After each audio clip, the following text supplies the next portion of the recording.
Welcome back to CryptoLabsNews. XRP just crossed a line that almost nobody is fully grasping yet. XRP is now being discussed as a bank reserve asset. Ripple's escrow is evolving into global liquidity pools, and RLUSD is positioning itself as what could become the world's most regulated US digital dollar. That sounds extreme. I know it does.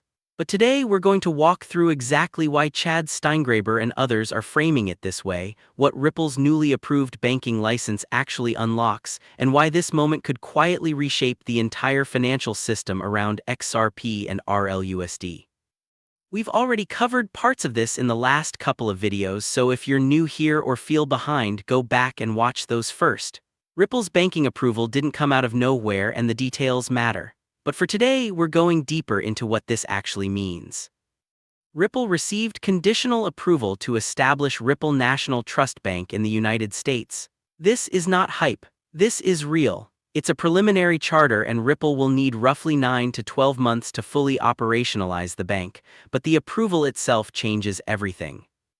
This wasn't a random approval either. Ripple is one of only a handful of entities to receive this green light, and unlike many others, Ripple already has deep regulatory experience through the New York Department of Financial Services.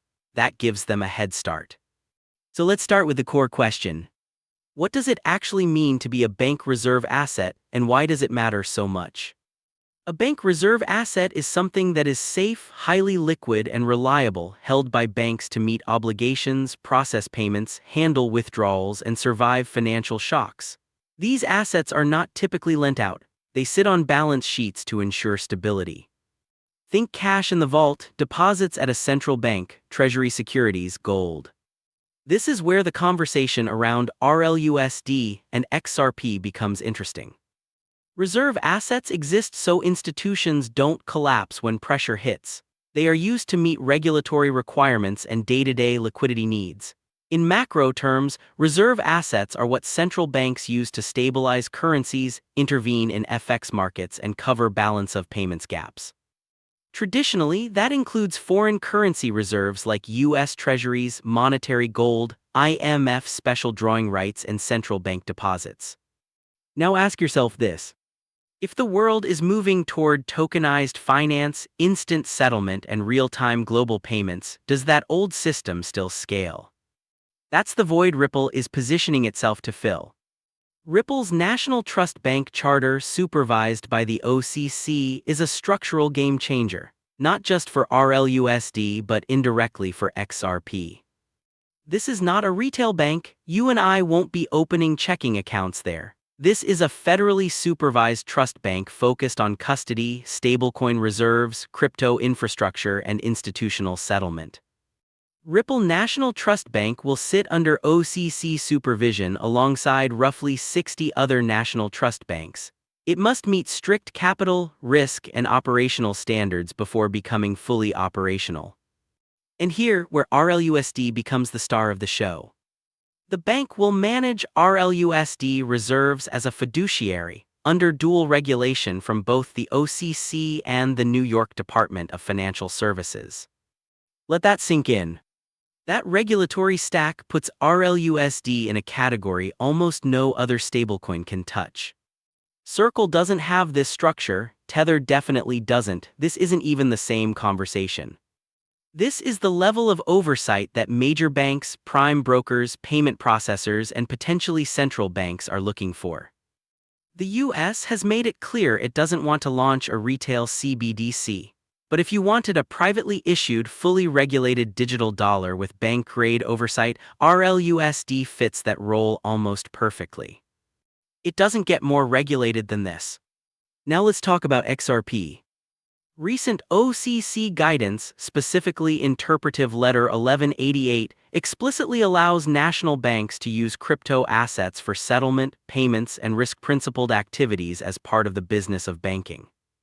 That matters, because Ripple itself is now operating under that framework. That creates a clear regulatory pathway for U.S. institutions to use bank-regulated on-ramps, custody, settlement infrastructure, and liquidity rails that can incorporate XRP for cross-border payments and interim liquidity. Even if XRP isn't immediately counted as regulatory capital, it can now operate inside the banking system. That's the shift. Bitcoin doesn't have this, Ethereum doesn't have this, Solana doesn't have this. XRP does. RLUSD becomes the stable settlement layer, XRP becomes the liquidity bridge. And this doesn't stop at the United States. Japan already has a clear regulatory framework for foreign stablecoins. SBI is preparing to distribute RLUSD under its Electronic Payment Instruments license, targeting rollout in early 2026. The U.S. bank license matters here because Japanese regulators and institutions can point directly to OCC-regulated reserves in the U.S. that makes RLUSD far easier to approve and trust compared to offshore alternatives. Japan is one of the largest FX hubs in the world. Deep liquidity plus XRP as a bridge asset makes perfect sense. Europe is next. Ripple is pursuing an electronic money institution license in Luxembourg, allowing RLUSD to be issued and passported across the EU under MiCA regulations. An OCC-regulated U.S. trust bank managing RLUSD reserves strengthens Ripple's case dramatically with European regulators. It shows governance, transparency, and reserve integrity at the highest level. XRP then sits underneath as the liquidity and FX rail connecting dollar and euro flows. The UK and Switzerland follow the same logic. UK regulators prioritize governance and high-grade counterparties. An OCC-supervised US trust bank gives RLUSD a clean narrative. Switzerland already hosts regulated crypto banks, and at least one has begun working with RLUSD. Reducing counterparty risk on the US side only accelerates adoption. So what's the net effect? RLUSD becomes the primary winner as a globally regulated digital dollar. XRP benefits indirectly but powerfully.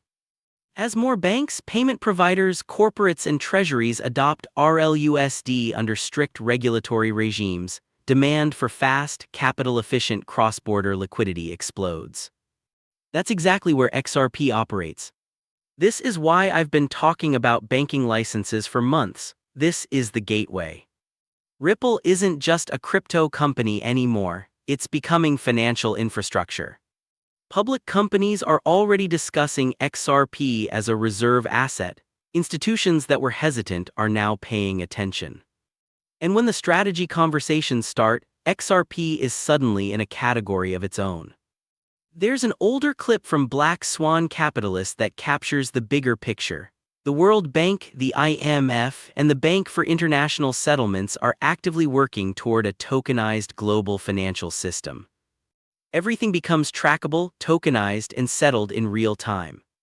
In that system, you need assets that offer instant global liquidity, neutrality, transparency, and institutional-grade trust. That's what a Tier 1 asset is. Today, Tier 1 assets are cash, sovereign bonds, and gold.